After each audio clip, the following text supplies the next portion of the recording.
L'histoire commence en 1983, à Hawkins, une petite ville américaine apparemment tranquille. Mais dès les premières minutes, on découvre qu'au laboratoire national de Hawkins, quelque chose d'effrayant s'est échappé. Un scientifique tente de fuir une créature invisible avant d'être brutalement attaqué. La menace est lancée.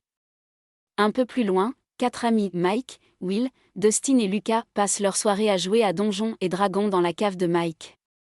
L'ambiance est bonne, ils rient, ils s'amusent, mais une tension s'installe lorsque le Démogorgon, un monstre du jeu, apparaît dans la partie.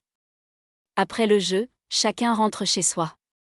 Will, lui, prend un chemin isolé à vélo. Sur la route plongée dans le noir, Will aperçoit une silhouette étrange. Son vélo dérape, il tombe et finit par courir jusqu'à sa maison. Mais quand il entre, sa mère Joyce et son frère Jonathan ne sont pas là. Les lumières clignotent, une ombre passe, et dans la remise du jardin, Will tente de se défendre avec une carabine. Une présence apparaît derrière lui. L'écran s'assombrit, Will Byers a disparu. Le lendemain, Joyce panique. Elle contacte le shérif Jim Hopper, un homme désabusé qui pense d'abord à une simple fugue. Mais les choses deviennent sérieuses lorsque le vélo de Will est retrouvé abandonné en plein milieu du chemin. Pendant ce temps, une mystérieuse jeune fille au crâne rasé, portant une blouse d'hôpital, arrive dans un restaurant. C'est 11. Le propriétaire, Benny, lui offre à manger et tente de comprendre d'où elle vient.